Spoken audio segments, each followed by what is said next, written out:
So we talk about all of this, and then and then like the four of them, the four British actors come out. Who was it? Like whoever the four guys were: Tom Sturridge, you know, Danny.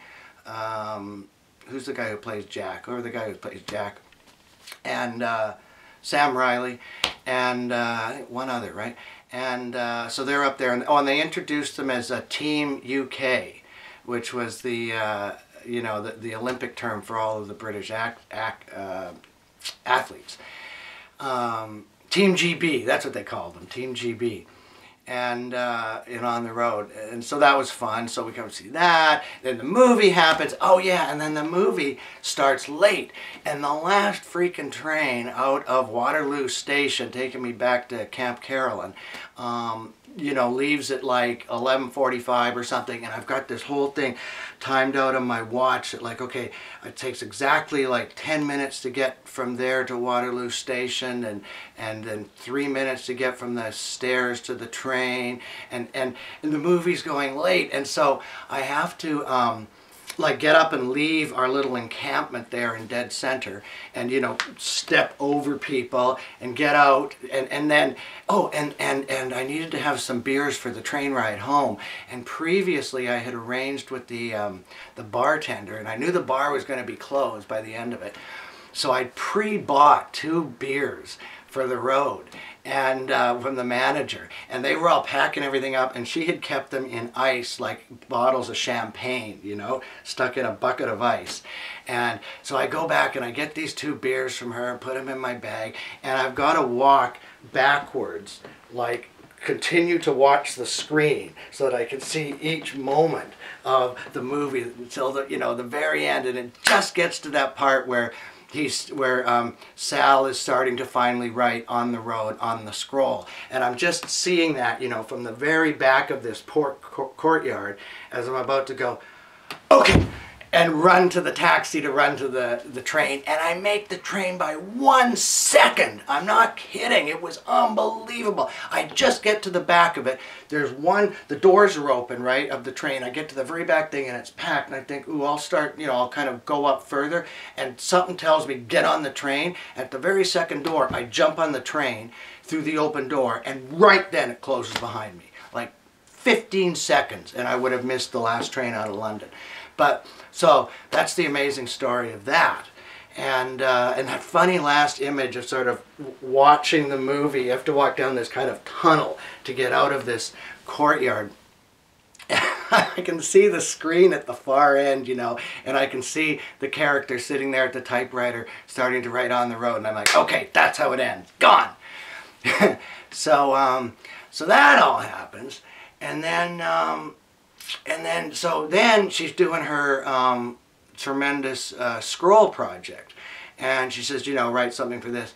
And well, right after I get back to Canada from England, the very next week, on the road is having the new cut, the new final cut, world premiere of that at the Toronto International Film Festival. And I'm like, oh, and I get tickets for that. So I go to the world premiere of the new cut. And I love it, of course. Oh, and I sit right beside, I go in kind of early, and I see that like there's a 2-spot of reserved seats right by the aisle, and I'm thinking, that's interesting. So I sit in the 3rd seat. And no sooner do I sit down than James Franco, the actor who played Alan in Howl, comes and sits right beside me. So I see the whole movie. I see On the Road with James Franco. And then it's over, and I'm with my great road buddy prankster Damo, and we're, you know, it's mission meet Walter, because he and Carolyn Cassidy had become really close, and I thought, well, that was sort of an entree to meet him, and I loved the movie. So that became the mission to meet Walter, right? But, you know, and I'd been there, and I'd actually been out on the red carpet beforehand, and got like a photographer spot on the red carpet. So I'd gotten to meet Garrett and Kirsten and Kristen on the red carpet, and I sat beside James Franco, and I'd seen the new movie, the world premiere, and I was like, I was good to go. But you know, Damo and I were like kind of, I wonder if we can still pull this off, you know, because they were all there, Walter and company, but backstage. So we hang out in the movie theater after the screening, and sure enough, eventually everybody leaves, and they have like one sort of the film festival volunteer security guards standing at the bottom of each set of stairs leading up to the stage and leading backstage. And Damo and I are both at different times about to leave, you know, like, this is never going to work, we've already had a great time, we can go. And sure enough, it turns into where it's just the film festival crew kind of cleaning up in the theater, and the security guard leaves. And I'm like, boom, that's it. And I walk up those stairs and through that door backstage, like I lived there, and push the door and it opens, and I look down the hall and there's a bunch of guys in fancy suits, and I'm like, boom. So I just walk right down there and right into the green room, and you know, it's Kirsten and Kristen and Garrett, and it seems to me there was one other one there, and Walter Salles, and how does this go? Oh yeah, and so it was really awkward because me and Damo are just sort of busting into the green room, you know, it's like, which has only got about 8 people in it. It's like as though we, you know, we live there and we belong there. And so I just start to talk to Kirsten Dunst. And as soon as I start to talk to her, somebody calls out, "Kirsten, your car's ready." "Oh, sorry, I've got to go. So nice to meet you." And she's out. And then I go, oh shit. And so then I start to talk to Garrett. And the second I do is like, "Garrett, your car's ready." "Oh, sorry, you have to go, man. It was nice to meet you, though." And he's gone. And now the only person left is Walter. And he's talking to the director of the film festival. And they're like this, you know, talking away. And this is the big director of the film festival. And, you know, this is the big director of the movie. And I don't want to interrupt. But it's like, in one more minute, that call is going to come. "Walter Salles, your car is here." And he's going to be out the door. And that's that. So I go over and sort of obnoxiously or aggressively just stand right there, right in their faces, in between these two guys who are talking. And they kind of like look over like, who is this weird guy and why is he standing here? And but I do it. And then so finally they sort of break for just a second, and I go, "Hey Walter, I'm Carolyn's friend from England." And he's like, "Oh my God, man, I've heard so much about you. That's so great. What are you doing here?" And you know, and sure enough, a few seconds later, "Walter, your car's ready." And he's like, "Well, we're going to an after party. Would you like to join us?" Let me check my schedule. "Yeah, okay, I'll join you." And you know, he puts his hand on the small of my back and says, "Let's go."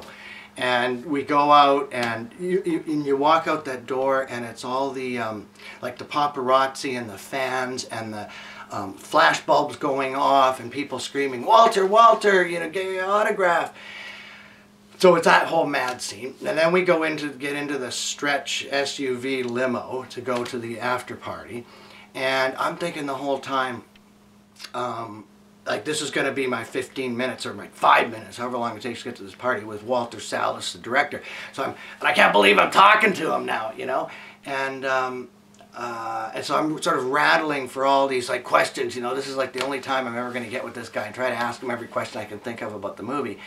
And so it goes great in the car, and we're just the whole time.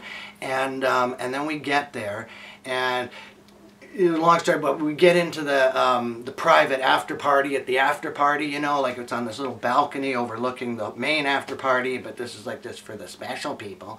And so we're up there, and Walter and I are just glued to each other. Like he's there for an hour, and he and I were talking one-on-one for like 45 minutes of that hour about everything I could think of to talk to him about. Finally, you know, the guy who finally gets on the road turned into a major motion picture and did such a great job.